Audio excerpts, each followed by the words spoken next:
Good evening, Mr. President, once again. We are here. Zambia, we are not new here. We already have a cement operations, but I think, like what I said, now our focus is how do we develop our continent.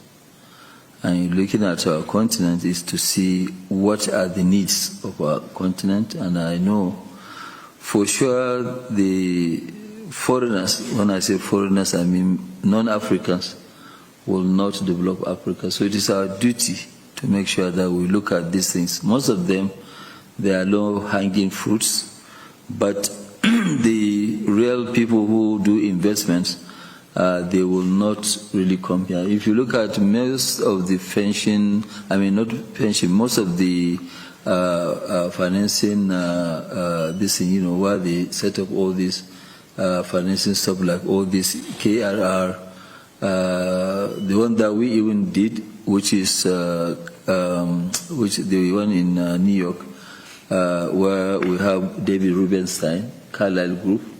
We set up Africa Fund, almost 1 billion. They have actually all closed because, yes, they call it risky investment. It's not really risky investment because majority of them, they did not lose any money. But just that they are not looking forward to the growth of our continent. And that is why we have to lead to make sure that, yes, our continent grows. We are looking at opportunities here, mainly power, not power, to look at processing some of your raw materials and say, okay, fine, how do we do this stuff? You shouldn't be exporting raw materials. You should be exporting finished products. So that one, it means you create jobs. But the moment that you are exporting raw materials, you are actually exporting jobs and importing poverty into your country. So we want to partner with the government to make sure that, yes, we address these issues. And it is by addressing these issues that I believe the foreigners will join the party. And unless we do that, they will never ever come, no matter how good it looks. This has actually shown us, one of the countries is here, in Zambia, because in Zambia, when we built our Ndola plant, I know that it was really difficult. We had to beg sometimes to be able to get cement to build. And most of the cement, on average, we paid about $11 per bag, which was $220 per ton. That is how much we were, buying. And when we put up that plant, then Lafarge too was challenged. They had to put up another one. They expanded, and other Chinese too, they followed, I think, in conjunction with the government. So these are the areas that we're really looking at. If you need power here, yes, definitely Zambia need quite a lot of power. But you have what it takes. You have coal. And I think you should actually use what God has given to you to generate don't go for whether the green one that they're talking about, which is, solar or wind, because you have the coal is there, and you should use it to generate your power. The power, they actually said that, Your Excellency, without power, there's no growth. No growth without power, anywhere.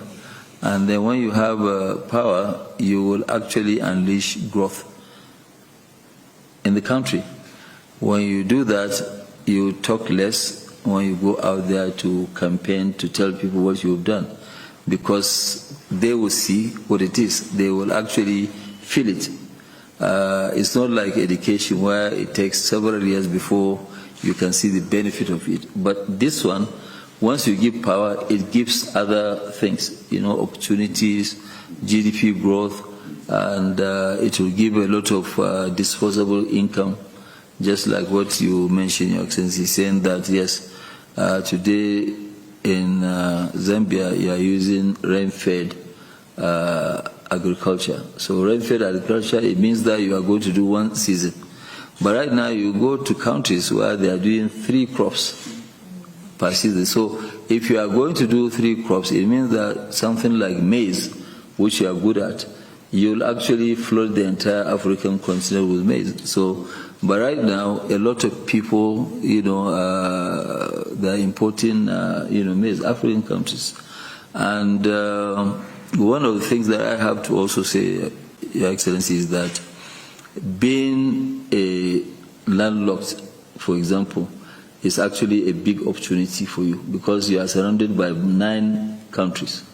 So when you do well, and I'm sure the time will come when there will be a race, Your Excellency, because your colleagues that surround you, the 9 of them, when they see how well you are doing, they too, so it will be a race to see who will do best. That is how they are able to grow, the economy of Asia, because it was a race. Singapore, Malaysia, Indonesia, yes, so somebody is saying, you look at Thailand, and when you look at Indonesia, for example, Indonesia, they've opened up their minds, everything, so even with all this, when you look at it, Indonesia's economy, people don't know, is bigger than Saudi Arabia's economy.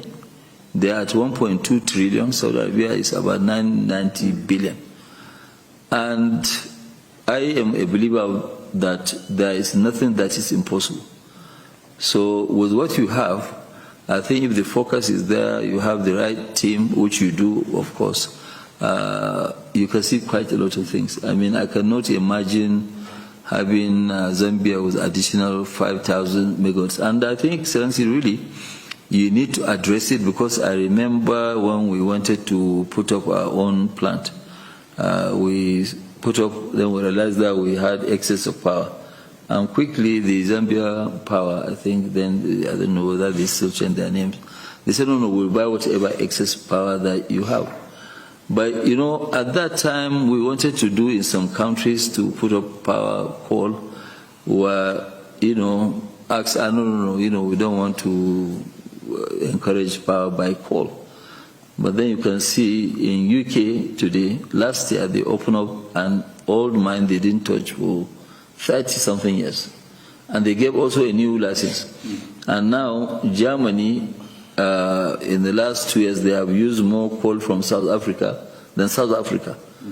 So really, I think all this question about coal, we should use our God-given resources to develop our own this, and we are ready to partner with the government to actually, follow this trajectory. You can be rest assured, and that you will have my 100% support in actually, developing the economy here, so it can be a win-win situation, and we'll be very happy and proud to be part of the development of Zambia. We are all one and the same. We are just divided by politics, all these borders and co. So I believe the FCTA will come in and bring all of us together. Thank you, Excellency.